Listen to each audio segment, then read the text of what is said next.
ಅವರು ಕೇಳುತ್ತಾರೆ ಸಾಹಿತ್ಯದ ರಾಜ ಯಾರು ಎಂದು ಸುಳ್ಳು ಹೇಳುವ ಅಗತ್ಯವಿಲ್ಲ. ನಂತರ ನಾನು ನನ್ನ ಕಣ್ಣಿನಲ್ಲಿ ಹೆಮ್ಮೆಯಿಂದ ಹೇಳುತ್ತೇನೆ, ರಾಥೋಡ್ ರಾಜನು ನನ್ನನ್ನು ಎತ್ತರಕ್ಕೆ ಹಾರುವುದನ್ನು ನೋಡುತ್ತಾನೆ.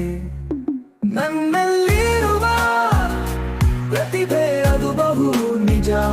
ಪ್ರತಿದಿನ ಬೆಳಿಗ್ಗೆ ಹೊಸದರೊಂದಿಗೆ ಎದ್ದೇಳಿ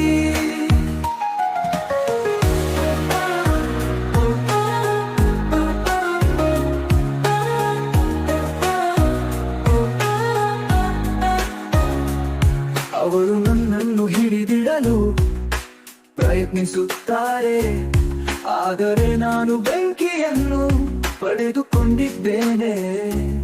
ನನ್ನ ಧ್ವನಿಯ ಪ್ರತಿಧ್ವನಿಗಳು ಈ ಪದಗಳ ಆಟದಲ್ಲಿ ನಾನು ಮುಖ್ಯ ಪೂರೈಕೆದಾರನಾಗಿದ್ದೇನೆ ಮತ್ತು ಸಿಂಹದ ಹೃದಯ ಮತ್ತು ಹುರಿಯುವ ಬಯಕೆಯನ್ನು ಪಡೆದುಕೊಂಡಿದೆ.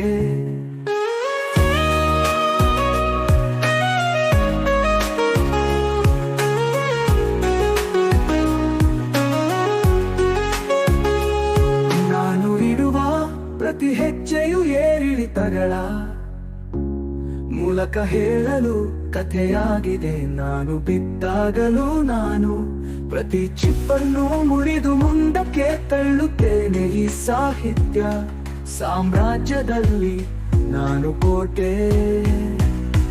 ಮುಂಜಾನೆಯಿಂದ ಮುಸ್ಸಂಜೆಯವರೆಗೂ ಕೈಯಲ್ಲಿ ಪೆನ್ನು ಹಿಡಿದುಕೊಂಡು ನಾನು ಜಗತ್ತನ್ನು ಗೆಲ್ಲುತ್ತೇನೆ. ಸಾಹಿತ್ಯದ ಬ್ರಾಂಡ್ ರಾಥೋಡ್ ಎಂಬುದು ನೀವು ಅರ್ಥ ಮಾಡಿಕೊಂಡ ಹೆಸರು. ಸಾಹಿತ್ಯದ ರಾಜಭೂಮಿಯನ್ನು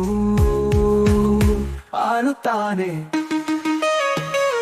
ನನ್ನಲ್ಲಿರುವ ಪ್ರತಿಭೆ ಅದು ಬಹು ನಿಜ.